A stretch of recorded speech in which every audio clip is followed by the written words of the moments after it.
Hello friends, నేను శరణ్యాని. ఇవాళ మంచు తాకిన పూలు 25వ భాగం చదువుకుందాము. స్వామి నారాయణ గారి వైపు అలాగే చూస్తున్నాడు రవిశంకర్. అవును రవిశంకర్, ప్రకృతి వైద్యం చేయించుకున్న నువ్వు అప్పటి పరిస్థితి బట్టి మారిపోయావు. కానీ మళ్ళీ నీ జీవితంలోకి నువ్వు అడుగు పెట్టేసరికి కొంత మామూలుగానే మారావు. మనసు అడుగుల్లో ఉన్న కోరికలు ఎక్కడికి పోతాయి? చేతులకు గొలుసులు వేసి కట్టేస్తే మనసులో కోరికలు ఆగుతాయా? పెళ్లి చేసుకుంటే తప్పేముంది అన్నారు స్వామి నారాయణ గారు. నేను ప్రేమించాను స్వామి సంగవిని అన్నాడు రవిశంకర్. ప్రేమ అంటూ నవ్వారు స్వామి నారాయణ గారు. నీకు వైద్యం చేసినప్పుడు నేను కొన్ని విషయాలు గమనించాను రవిశంకర్. మీ కోరికలు చాలా తీవ్ర స్థాయిలో ఉంటాయి. ఒక ఆలోచన కలిగినప్పుడు దాన్ని పద్ధతిలో ఉంచాలి అంటే మీకు అసాధ్యం అయిపోతుంది. అందుకే మీ మనసులో ఉన్న కోరికలు తీర్చుకోవడానికి అప్పుడప్పుడు మేనమామ ఊరు వెళ్తే ఫ్రెండ్స్తో జాలీగా గడిపేస్తుంటారు. నిజంగా ప్రేమించిన మనసు ఇంకో ఆడదాని శరీరం ముట్టుకోలేదు రవిశంకర్ అంటున్న స్వామినారాయణ గారి వైపు అలాగే చూశాడు రవిశంకర్. నిజమా స్వామి అన్నాడు రవిశంకర్ ఆశ్చర్యంగా. ప్రేమ అంటే అర్థం తెలియదు నీకు. ప్రేమ అంటే అందం చూడదు. సంగవిపై నీకెందుకు ఇష్టం అంటే ఆమె ఎంతో సౌందర్య రాశి కదూ అన్నారు నారాయణ స్వామి. అవును స్వామి, అద్భుతమైన సౌందర్య రాశి అన్నాడు రవిశంకర్. అవును, నీ మనసుకు పూర్తిగా నచ్చిన విషయం పట్ల నువ్వు ఆసక్తిగా ఉంటావు. మందు తాగుతావు కానీ నీకంటూ ఒక మంచి బ్రాండ్ ఎన్నుకుంటారు. ఇక కేవలం కోరిక కలిగినప్పుడు స్త్రీ సౌఖ్యం కోసం ఎవరినంటే వారిని నువ్వు తాకలేవు. మీకు నచ్చిన అందగత్తెను మాత్రమే నువ్వు సొంతం చేసుకుంటావు కదూ అన్నారు నారాయణ స్వామి. అవునన్నట్లు తనకు తెలియని తనలో ఉన్న తన గురించి తెలుసుకుంటున్నాడు కొత్తగా రవిశంకర్. ప్రేమ అంటే ఇప్పటి వారికే అర్థం తెలియదు. ప్రేమ అంటే వయసు కాదు, అందం కాదు, స్త్రీ పురుషులు సంగమించే కార్యక్రమం అంతకన్నా కాదు. ప్రేమ అంటే ఇరువురి మనసులు సంగమం. అలా ప్రేమించిన వారు పూర్వంలో ఎక్కువగా ఉండేవారు. వారి ప్రేమకు చాలా గుర్తులున్నాయి. కట్టిన సమాధులలో కూడా సమాధి అయిపోయారు తప్ప మరొకరి కోసం వారు తన మనసుని మార్చుకోలేకపోయారు. రూపం, మనసు, బుద్ధి అన్నీ కూడా ఇష్టపడిన వారిలో నచ్చినప్పుడు, అది ప్రేమగా మారినప్పుడు ఆ ప్రేమించిన వారిపై తప్పితే మరొకరిపై చెయ్యి వేయలేం రవిశంకర్. అది కోరిక. ఇప్పుడు మీరు సంగవిపై చూపిస్తున్నది కోరికతో కూడిన జాలి అంటూ నవ్వుతూ చూశారు స్వామినారాయణ. కాలాన్ని వృధా చేసుకోకండి. మీకు నచ్చిన అమ్మాయిని వివాహం చేసుకోండి. జీవితాన్ని మీరు అనుకున్నట్టుగా ఆనందంగా ఆస్వాదించండి. మీ పెద్దవారు కోరుకున్నట్టుగా మీ వంశాన్ని ఉద్ధరించండి. మీ నాన్నగారు నన్ను కలిసి ఎంతో బాధపడుతున్నారు అప్పుడప్పుడు మీరు పెళ్లి చేసుకోలేదని. వారికి ఎన్నో కోరికలు ఉన్నాయి పాపం. తన అన్న కొడుకులా మిమ్మల్ని ఎప్పుడూ చూడలేదు. తన సొంత కొడుకులా అనురాగంగా పెంచుకున్నారు. ప్రేమ అంటే అది. అందులో ఏ స్వార్థం లేదు రవిశంకర్. నీ స్థానంలో మరొకరిని ఊహించుకోలేరు. అదే నిజమైన ప్రేమ. ప్రేమ అంటే అంత బలంగా ఉండాలి. ప్రేమ ఉంటే చెక్కు చెదరదు. నీకోసం మీ బాబాయ్ ప్రాణాలు తీసుకోవడానికి కూడా సిద్ధపడతారు. అలానే చిన్నతనంలో ఒక ప్రమాదం జరిగినప్పుడు మీ అమ్మగారిని, నిన్ను, నీ చెల్లెల్ని సేఫ్టీగా ఉంచి తను చనిపోవాలని కూడా అనుకున్నారు మీ నాన్నగారు. రక్తం పంచి జీవితం ఇచ్చిన వారికంటే కన్నవాళ్ళు లేక దిక్కుతోచని బిడ్డను తన హక్కున చేర్చుకున్న మీ తండ్రి ప్రేమ ఎంతో గొప్పది. తనకున్న ప్రేమతో తన భార్యను కూడా మీకు తల్లిని చేశారు. మీ నాన్నగారి ప్రేమ గొప్పది. ఎంత ఆస్తులు ఉన్నా ఆయన ఏ విషయం పట్ల వ్యామోహంగా ఉండరు. గమనించారా అంటున్న స్వామినారాయణ గారి మాటలు విని, నిజం. చిన్నతనంలో 10 సంవత్సరాలప్పుడు ఒక యాక్సిడెంట్ జరిగింది. అటువంటప్పుడు కారు బ్రేకులు ఫెయిల్ అయినప్పుడు ఎంతో చాకచాక్యంగా తనను, అమ్మను, అమ్మ చేతిలో చంటి బిడ్డ అయిన చెల్లెల్ని అక్కడున్న ఒక గడ్డి వాములోకి నెట్టేశారు. తనే చనిపోవాలి అనుకున్నారు. జాగ్రత్త నాన్న, అమ్మ, చెల్లి అంటూ ఆయన అరిచిన అరుపులు ఇప్పటికీ నా చెవుల్లో మారుమోగుతూ ఉంటాయి. భగవంతుడు ఉన్నాడు అనుకున్నట్టుగా కొండలోయలో పడిపోయిన కారు అప్పుడే ఆగిపోయింది. తిరిగి వచ్చిన నాన్నను చూసి, అమ్మను చూసి వెక్కి వెక్కి ఏడ్చాను. అప్పటి వరకు తల్లిదండ్రులుగా పిన్ని, బాబాయిని పూర్తిగా నా మనసు అంగీకరించలేదు. అక్కడి నుండి నాలో వారి మీద ప్రేమ పుట్టింది. నా కుటుంబం అనిపించింది. ఆ యాక్సిడెంట్ జరుగుతూ బ్రేక్ ఫెయిల్ అయినప్పుడు అమ్మ నాన్న మాట్లాడుకున్న మాటలు విని ఆ ప్రమాదాన్ని కళ్ళారా చూసిన నేను అప్పుడే తెలిసింది నా తల్లిదండ్రులు వాళ్ళిద్దరే అని. వారు పిన్ని బాబాయ్ కాదు అని జరిగిన విషయాలను గుర్తు చేసుకున్నాడు రవిశంకర్. జీవితాన్ని ఇష్టం వచ్చినట్లు అనుభవిస్తూ ఏదో ఒక చిన్న ఫుల్ స్టాప్ పెట్టుకోవడం మనకు మనమే తప్పు రవిశంకర్. ప్రేమ కాదు, నిజంగా సంఘవిని మీరు ప్రేమించినట్లయితే ఇంకొక అమ్మాయి అనుకుని సంఘవి జీవితాన్ని అలా నాశనం చేసేవారు కాదు. అందువల్ల ఆ విషయాన్ని అంతటితో మర్చిపోండి. ఇక మీరు ఆ విషయాన్ని ఎత్తవద్దు అన్నారు స్వామి నారాయణ గారు. రవిశంకర్ మనసులోని భావాలు ఒక్కసారిగా పక్కకు వెళ్ళాయి. మీరు చెప్పినట్లు ప్రయత్నిస్తాను సార్, నేను వివాహం చేసుకోవడానికి అన్నాడు రవిశంకర్. అవును, మీకు నచ్చిన మీరు ఎంచుకునే అమ్మాయి పట్ల పూర్తి ప్రేమతో వివాహం చేసుకోండి. మళ్ళీ ఇంకొక వైపు మీరు తిరిగి చూడలేనంత ప్రేమను పంచాలి ఆమెకు. అది మీరు చేయాల్సిన ముఖ్యమైన పని అని చెప్పి నవ్వేవారు. అంత ప్రేమ మీరు పంచగలిగినప్పుడు, అంత ప్రేమ అమ్మాయి మీపై పంచగలిగినప్పుడు మీకే పుట్టే పిల్లలు ప్రేమమూర్తులుగా మారతారంటూ స్వామి నారాయణ గారు నవ్వేశారు. ఈ నిర్ణయం తీసుకున్నాక జీవన్ విషయం పట్ల మీకు శ్రద్ధ ఉంటే అప్పుడు స్నేహానికి నువ్వు విలువ ఇచ్చినట్లు రవిశంకర్. సంఘవి విషయాన్ని అక్కడితో కట్ చేసిన తర్వాత జీవన్ విషయాన్ని మనస్ఫూర్తిగా నువ్వు పట్టించుకుంటున్నావా లేదా అన్నది, నీలో ఉన్నది నిజమైన స్నేహమా కాదా అన్నది తెలుస్తుంది. అది కూడా నువ్వే తెలుసుకుంటావంటున్న స్వామి నారాయణ గారి మాటల్లో కొన్ని నిజాలు గ్రహించాడు రవిశంకర్. వెళ్ళొస్తాను స్వామి, జీవన్ విషయం చాలా జాగ్రత్తగా పట్టించుకోండి. ఆ తల్లిని చూస్తుంటే నాకు తల్లిలా ప్రేమ కలుగుతుంది. ఆమెకు సరైన బిడ్డను అందించండి స్వామి అని చెప్తున్నా రవిశంకర్ వైపు చూసి ఆనందంగా నవ్వారు స్వామి నారాయణ గారు. అవును నిజం, నువ్వు అక్కడ లొంగిపోయినది తల్లి ప్రేమకి. దాని విలువ నీకు బాగా తెలిసింది కాబట్టి కరెక్ట్గా నిర్ణయించుకున్నావు ఈ విషయాన్ని అని అనుకున్నారు స్వామి నారాయణ గారు. కారులో ప్రయాణిస్తున్న రవిశంకర్కి తన మనసు మొత్తం తన ముందు నిలిచింది. అవును, సంఘవిని నేను నిజంగా ప్రేమించినట్లయితే మరొక ఆడదాని సుఖం పొందాలి అనుకోలేను కదూ. అంటే అది పూర్తి ప్రేమ కాదు, అందంపై ఆకర్షణ మాత్రమే అని స్వామి నారాయణ గారు చెప్పకనే చెప్పేశారు. అవును, ఆ వ్యక్తి గురించి ఏమీ తెలియకుండా అప్పటికప్పుడు చూసి ప్రేమించేది రూపాన్నే కదూ. అది నిజంగా అమ్మాయి వ్యక్తిత్వం. తెలుసుకున్నాక ప్రేమ ఏర్పడితే అది ప్రేమ అవుతుంది. ఆ ప్రేమ మరొక వైపు చూడనివ్వకుండా చేస్తుంది. అదే స్వచ్ఛమైన ప్రేమకు అర్థం అన్న విషయాలు గ్రహించిన రవిశంకర్ మనసులో ఇప్పుడు ఏ భారం లేదు.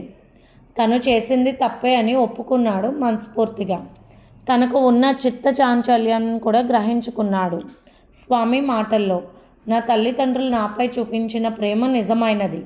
ఆ ప్రేమకు ఎంతో విలువైనది. స్వార్థం లేదా ప్రేమలో కళ్ళ ముందు ఉన్న మాయ తెరలు కరిగిపోతూ ఉన్నాయి. ఎన్నో అందమైన జీవితాలు మంచు తాకిన పూల వల్లే అందరికీ కంటికి ఆనందాన్ని కలిగించినా కూడా వారి మనసు లోతుల్లో ఏ బాధలు ఉన్నాయో ఎవరికీ తెలుసు.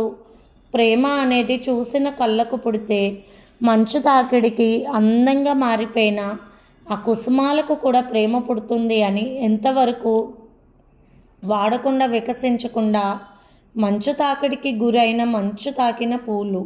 సంఘవి లాంటి అమ్మాయిల జీవితాలు వారి మనసు తెలుసుకుని మసులుకోవాలి. మన మనసులో ప్రేమ పుట్టిందని, కోరిక పుట్టిందని ఇష్టం వచ్చినట్లు పురుష పొంగవులు, పురుష గర్వంతో అమ్మాయిల మనసులు తెలుసుకోకుండా వారి శరీరాన్ని దోచుకోవడం తప్పు. వారి మనసుల్లో స్థానం దొరికితే అదృష్టం. మన మనసుకు లేని శీలం వారి శరీరంలో ఉండాలి అనుకోవడం తప్పు. అలా ఆలోచిస్తున్న జీవన్ మనసు కూడా తప్పు. తన కళ్ళకు నచ్చిందని, నేను ప్రేమించాను అనుకుంటూ ఒక రకమైన పిచ్చి మార్గం వైపు అడుగులు వేస్తున్న తన మనసు కూడా తప్పు. పూర్తిగా అర్థమైన రవిశంకర్కి ఇక్కడ సంఘవి మనసుకు నచ్చినట్లు ఉండడమే కరెక్ట్. ఆమె జీవితంతో ఆమె ప్రమేయం లేకుండా జోక్యం చేసుకోకూడదు. అంతేకాదు, ఆమెకు తన వల్ల జరిగిన అన్యాయానికి కనపడకుండా ఆమె పైకి వెళ్ళే మార్గాలకు తను నిస్వార్థంగా సహాయం చేస్తాడే తప్ప మరిక ఏమి తను ఆశించలేడు. తాళ కట్టినంత మాత్రాన మనసు తెలుసుకోకుండా శరీరాన్ని బలవంతంగా వశం చేసుకోవాలి, పురుషాహంకారంతో అని ఆలోచిస్తున్న మగవాళ్ళ మనసులో మార్పు రావాలి. పురుషాహంకారంతో మగవాడిని కదా డబ్బుంది, ఇష్టం వచ్చిన మత్తు పొందుతూ సుఖాన్ని నచ్చిన అమ్మాయితో పొందాలి అనుకోవడం కూడా తప్పు. ఒక రకంగా తమ ఇరువురి మార్గాలు తప్పే. ఈనాడు నిస్వార్థంగా ఒక స్నేహితుడికి ఒక తల్లి కన్నబిడ్డకు సహాయం చేసినట్లు జీవన్కి చేస్తాడు అంతే. తన వల్ల అక్కడి దాకా చేరి ఒక మంచి మార్గంలోకి వెళ్తున్న సంఘవికి స్నేహితుడిలాగా కనపడకుండా ఒక మంచి మార్గాన్ని వేస్తాడు అంతే. ఇక తనలో ఏ స్వార్థపు పొరలు లేవు. ఆ స్వార్థం తనను ఆవహించాలి అనుకున్నప్పుడు దానిని బయటకు నెట్టి వేయాలి. ఖాళీగా ఉన్న మనసు కారిచ్చు లాంటిది. ఎప్పుడు ఏదో ఒక అనవసరమైన ఆలోచనలతో కాలుతూ ఉంటుంది.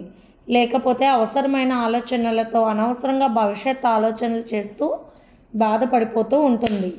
ఇలా ఎప్పటికప్పుడు మనసును పరిశుభ్రం చేసుకోవాలి. సాధ్యమైనంత వరకు తన మందు ముట్టడు. వేరే ఒక అమ్మాయిని తాకడిక నుండి నచ్చిన అమ్మాయిని చూసి ఇష్టమైనప్పుడు తను పెళ్లి చేసుకోవాలని నిర్ణయించుకున్నాడు రవిశంకర్. తన తల్లిదండ్రుల మనసు తెలుసుకోకుండా ఇన్నాళ్ళు వారి ప్రేమ నిండిన స్వార్థం లేని మనసులకు ప్రేమకు బాధ పెట్టినందుకు తనను తాను క్షమించుకోలేడు అని నిర్ణయించుకున్నాడు రవిశంకర్. సంఘవి చదువు పట్ల పూర్తి శ్రద్ధ వహిస్తూ ఉంది. హాస్పిటల్లో మానసాదేవి గారి సలహాల మేరకు మానసాదేవి గారు చెప్పిన విషయాలను గ్రహించి పేషెంట్స్ని గమనించాలని, వారి మనస్తత్వం అలా ఎందుకు ఏర్పడిందో గమనించాలని నిర్ణయించుకుంది. ఇబ్బంది లేని మామూలు మానసిక రుగ్మతలు ఉన్న కొన్ని కేసుల గురించి నీకు తెలిసిన విధంగా నువ్వు అర్థం చేసుకున్న పరిధి విధంగా నోట్ చేయాలి అని మానసాదేవి గారు సంఘవికి చెప్పారు. వారి దగ్గరకు వెళ్ళి వారి సమస్యలను గుర్తించాలి. వారి మాటల్లో మనం గ్రహించలేము, కానీ వారు చెప్పే విషయాన్ని బట్టి జరిగిన విషయాన్ని తెలుసుకుని అసలు విషయాన్ని కనిపెట్టాలి. అప్పుడే ఒక డాక్టర్గా, మానసిక వైద్య నిపుణురాలిగా పరిపూర్ణంగా తయారవగలుగుతామని చెప్పారు మానసాదేవి. తనలా ఒక డాక్టర్ ఉంటే తన హాస్పిటల్ని ఎంతో బాగా చూసుకుంటారన్నది ఆమె కోరిక. డాక్టర్ మానసాదేవి వాళ్ళది చాలా రిచ్ ఫ్యామిలీ. మణిశంకర్ మాలతి గారి ఒకగానొక్క పుత్రిక. ఎంతో అపురూపంగా చూసుకునేవారు. పాప పుట్టినప్పటి నుంచి వారింట్లో ఒక పని మనిషి ఉండేది. మానసను చాలా ప్రేమగా చూస్తూ ఉండేది. కానీ తల్లిదండ్రులు లేనప్పుడు పాపను కొట్టడం, తిట్టడం చేసి బెదిరిస్తూ ఉండేది. తల్లిదండ్రులకి చెప్తే చంపేస్తానని అలా ఒక రకమైన భయం మనస్తత్వంతో పెరిగింది. మంచి కుటుంబంలో పుట్టినా కూడా మానసాదేవికి తిప్పలు తప్పలేదు. అలా రోజులు జరుగుతూ ఉండేవి. మణిశంకర్, మాలతి ఇద్దరూ కూడా వారి బిజినెస్లను శ్రద్ధగా చూసుకుంటూ ఆయా చాలా మంచిది అన్న నమ్మకంతో పాపను అప్పగించి వెళ్ళేవారు. ప్రతిరోజు వచ్చి పాపను జాగ్రత్తగా చూసుకుంటే ఏం జరిగింది అంటే ఆంటీ మంచిదని మాత్రం చెప్పేది మానస. మానస తెల్లగా బొద్దుగా చాలా అందంగా ఉండేది. 10 సంవత్సరాల వయసు ఉన్నప్పుడు కొంచెం గడుసుగా ఉండడం, ఆయా ఏదైనా అంటే భయపడకుండా ఉండడం, స్కూల్కి వెళ్ళడం అలా చాలా ధైర్యంగానే ఉండేది. మంచి మార్పు వచ్చింది మానసలో. కానీ ఆయా వాళ్ళ బంధువు ఒకరు వారి ఇంట్లో తోటమాలిగా చేరాడు. ఒకరోజు మానస తల్లిదండ్రులు ఊరు వెళ్ళారు. నిండా 10 సంవత్సరాలు లేని మానసపై అత్యాచారం జరిపాడు. ఆ రోజే బాంబ్ బ్లాస్టింగ్లో చనిపోయారు మానస తల్లిదండ్రులు. మానస 2 విషయాలకు విపరీతంగా భయపడిపోయింది.